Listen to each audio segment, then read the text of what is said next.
The Brussels sprouts tasted like defeat. I pushed them around my plate at my in-laws' mahogany dining table, the same table where I'd been systematically dismantled for the past 5 years.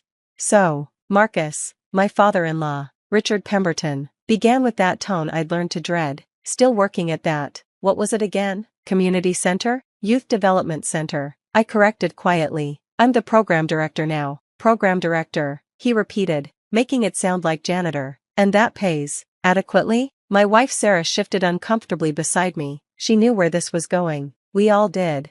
I make enough, I said.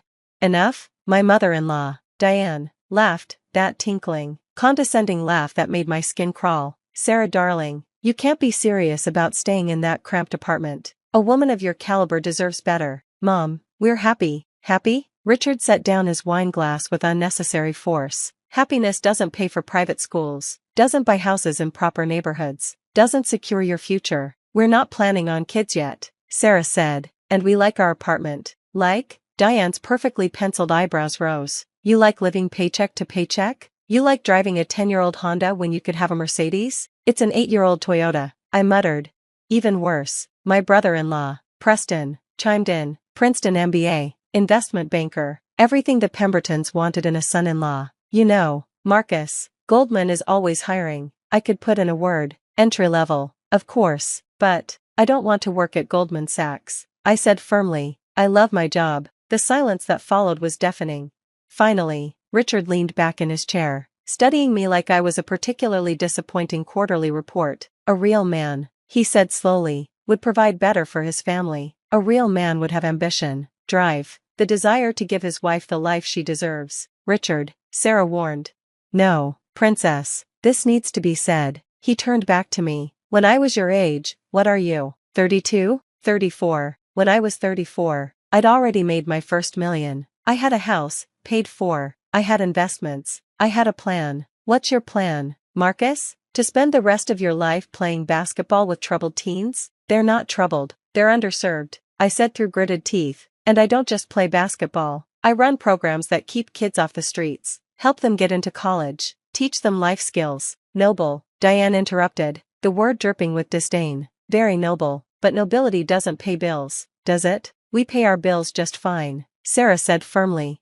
Do you? Preston smirked. Because I seem to remember you borrowing money from Mom and Dad last year. That was for my student loans, Sarah shot back. One time, and we paid it back. The point remains, Richard said, that a real provider wouldn't put his wife in that position. Look at Preston. Melissa has never wanted for anything. Melissa, Preston's wife, sat silently at the end of the table, her smile as plastic as her surgically enhanced features. She hadn't said a word all evening. She never did. Some things, I said carefully, are more important than money. Spoken like someone who doesn't have any, Richard replied. That's when my phone buzzed. I glanced at it, a text from my assistant at the center. Boss, that call you were expecting? Line 1 in 5 minutes. Excuse me, I said, standing. I need to take this. Work emergency. Work emergency? Richard laughed. What? Did someone steal a basketball? I walked out, their laughter following me, but I wasn't angry, not anymore. Because they didn't know about Hartwell Holdings. They didn't know that for the past 3 years, while they'd been mocking my little job, I'd been quietly building a real estate empire. It started with one rundown apartment building near the youth center, purchased with an inheritance from my grandmother that I'd never mentioned to anyone except Sarah. That building became 2, 2 became 5, 5 became a portfolio worth $8 million, all hidden behind an LLC that kept my name off the public records.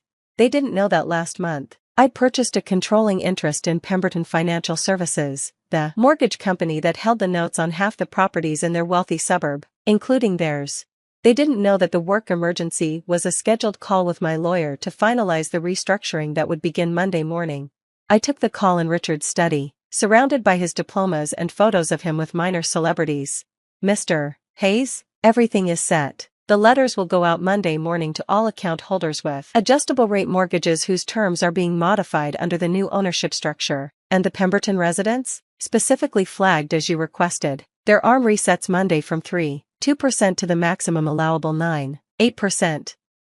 Completely legal under their contract terms. Perfect. Send it. I hung up and stood there for a moment, looking at Richard's wall of accomplishments. His MBA from Wharton, His photos from the country club, his Businessman of the Year plaque from 1998.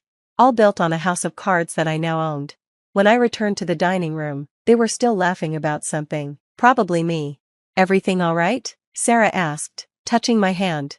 "Perfect," I said, sitting down. "Just some paperwork that needed approval." "Paperwork," Preston scoffed. "What, permission slips for a field trip?" "Something like that," I agreed.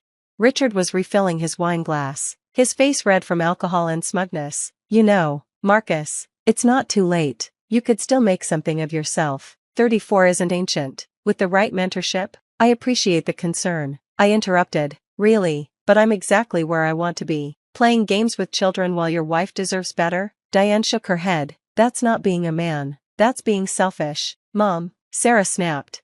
"What?" "Someone needs to say it. You're beautiful, accomplished, from a good family. You could have had anyone. Dr. Thompson's son, the Ashford boy, even that tech entrepreneur. What was his name?" "She chose me," I said quietly. "Yes," Richard said heavily, "she did, and we've respected that choice, but respect doesn't mean approval. A real man would recognize his inadequacies and strive to overcome them. A real man would." That's when the phone started ringing. First Richard's, then Diane's, then Preston's. They all looked at their screens with varying degrees of annoyance. "Pemberton Financial?" Richard frowned. "At this hour?" He answered. "Richard Pemberton speaking. Yes, I'm a client." "What? That's impossible. Let me speak to." "What do you mean the company's been sold? To whom?" I buttered a roll, watching as his face went from confused to alarmed to furious. Diane was having a similar conversation. 9.8%? That's usurious. We've been customers for 20 years. I demand to speak to Mr. Hartwell immediately." Preston was frantically scrolling through his phone. "Dad, Pemberton Financial's been acquired. It was announced after close of business today." "Hartwell Holdings? I've never heard of." Wait, this can't be right." "What?" Richard barked, his phone still pressed to his ear. "The acquisition price. Hartwell bought PFS for $42 million, cash." $42 million? Diane gasped. "Who has that kind of money?" "More importantly," Preston said slowly, his face pale, "who is M. Hayes, CEO of Hartwell Holdings?" All eyes turned to me. I took a sip of wine. "More Brussels sprouts. Anyone?" "You?" Richard's voice was barely a whisper. "That's impossible. You're nobody. You work at a community center. You drive a Toyota." "I do work at a community center," I agreed. "I also own 14 apartment complexes, 6 retail centers, and as of 5 p.m. today, Pemberton Financial Services. Oh, and I do drive a Toyota. It's paid for, unlike your Mercedes, which I believe has 3 years of payments left, at 6.9% interest, if I remember the file correctly." "This is a joke," Diane said faintly. "Some kind of trick." "No trick. Although I did find it interesting reviewing your mortgage application from last year. The one where you refinanced to pull out equity for Preston's wedding? TSK. Adjustable rate mortgages are so risky in this market. You can't do this," Richard sputtered. It's predatory. It's business," I finished. "Isn't that what you always say? Business isn't personal?" "Well, I'm restructuring the portfolio. All ARMs are being reset to their maximum allowable rates. It's all perfectly legal. You should have read the fine print." "We'll refinance with another company," Preston declared. "Good luck with that," I said mildly, "given your debt-to-income ratios. Did you really think I wouldn't notice the second mortgage? The HELOC? The credit card debt you consolidated last year?" Sarah was staring at me like she'd never seen me before. "Marcus, is this real?" I turned to her, my voice softening. "I wanted to tell you, but I knew how they treated me. And I didn't want you defending me with money that wasn't really yours. I wanted to see if they could ever accept me for who I am, not what I have." "And?" she asked quietly. "And a real man, apparently, needs to provide better." I looked at Richard. "So I am. Starting Monday, you'll be paying an extra $3,200 a month on your mortgage. Preston, yours goes up $1,900. Mom and Dad, that condo in Florida you thought we didn't know about? Also mine now, also adjustable." "You're destroying us out of spite?" Diane whispered. "Destroying you?" I laughed. "I'm applying the same business principles you've worshipped your entire lives. Market rates, profit maximization. Isn't that what real men do?" "Marcus," Sarah said, and I could hear the warning in her voice. She knew me well enough to know I wasn't cruel. "Not really." I sighed. "Relax. I'm not going to bankrupt you, but you are going to learn what it feels like to struggle, to worry about bills, To understand that sometimes good people work hard and still barely make it. I stood up. Consider it an education in humanity. This is illegal, Preston said desperately. There are regulations, written by people like you to protect people like you. I agreed, but full of loopholes for people smart enough to find them. Funny thing about dismissing someone as nobody for 5 years, they have a lot of time to read contracts, study markets, plan. What do you want? Richard asked, his voice defeated. Money? An apology? I want you to understand, I said simply, that the measure of a man isn't his bank account. It's not his car or his house or his country club membership. It's how he treats people, how he loves his family, how he makes the world better. Pretty words, Diane spat. From someone holding our homes hostage. I prefer to think of it as aggressive negotiation. I pulled out a folder from my jacket. I'd been carrying it all evening. Waiting. Sign these. What are they? Richard asked suspiciously. New mortgage terms. Fixed rate. 3%. 30 years. They stared at the papers like they might bite. 3%? Preston calculated quickly. That's below market. That would save us about $200,000 over the life of the loan. I confirmed. Each. What's the catch? Richard demanded. The catch, I said, is that you'll volunteer at my youth center. All of you. Richard, you'll teach financial literacy. Diane, you'll run our job interview prep program. Preston, you'll mentor kids interested in business. You're blackmailing us into charity work? Diane gasped. I'm offering you below-market mortgage rates in exchange for community service. I corrected. 20 hours a month. For 5 years. Or you can keep your current terms and figure it out yourselves. This is insane, Preston muttered. This is opportunity, I countered. The same opportunity those kids at my little community center need. The chance to learn from successful people. To see that there's more to life than the streets. And if we refuse? Richard asked. Then you pay market rate like everyone else. Your choice. Free market, right? Sarah reached for my hand under the table, squeezed it. I could feel her pride, her amazement, her love. I need to discuss this with our lawyer, Richard said stiffly. Of course, you have 72 hours. After that, the offer expires and the new rates lock in. I stood, pulling Sarah up with me. Thanks for dinner. The Brussels sprouts were excellent. You planned this, Diane accused. All of it. 4 years. No, I said honestly. I planned to get rich quietly and never tell you. But then you had to keep pushing, keep insulting, keep telling me I wasn't man enough. I shrugged. Turns out, by your definition, I'm more man than all of you combined. Funny how that works. We headed for the door. Behind us, I could hear frantic whispers, the rustle of papers, the sound of Preston furiously texting, probably his lawyer.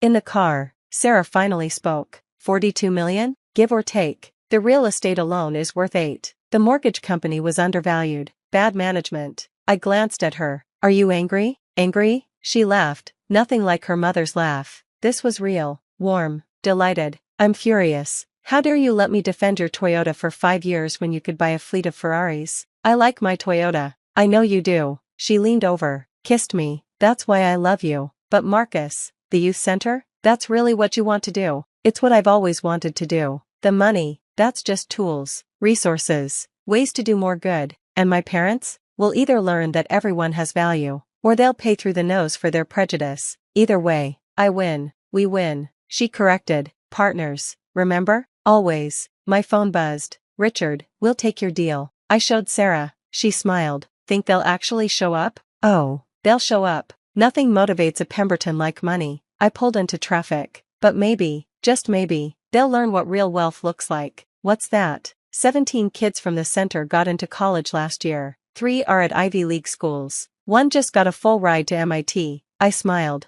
That's worth more than all the mortgages in the world. You know what this means? Sarah asked.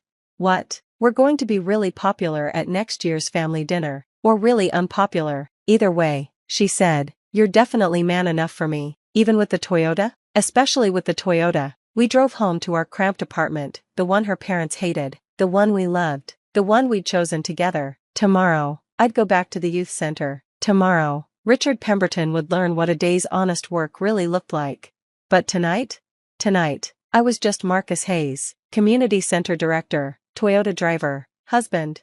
And apparently, according to the Pemberton family's own metrics, the only real man at the table. Funny how a little restructuring can change perspectives. Funnier still how money only matters when you don't have it, or when someone else controls yours. Hey, Sarah said as we pulled into our building's garage. Next time they say you're not man enough, yeah? Remind them that a real man doesn't need to announce it. He just goes quietly about the business of building empires, and youth centers, and really, really good marriages, even in cramped apartments, especially in cramped apartments. Although, she grinned, maybe we could upgrade to a 2-bedroom? You know, since you own the building? I laughed. I own 3 buildings on this block. Actually, of course you do. She shook her head. My secret real estate mogul husband, who drives a 2016 Camry. 2015, I corrected. Even better. As we climbed the stairs to our 3rd-floor walk-up, in a building I'd bought 3 years ago but never moved out of because we genuinely loved our apartment, I thought about Richard's words. A real man would provide better. He was right. In a way. I did provide better. I provided love, support, partnership, purpose. And starting Monday, I'd provide him with a lesson in humility. At 9.8% interest,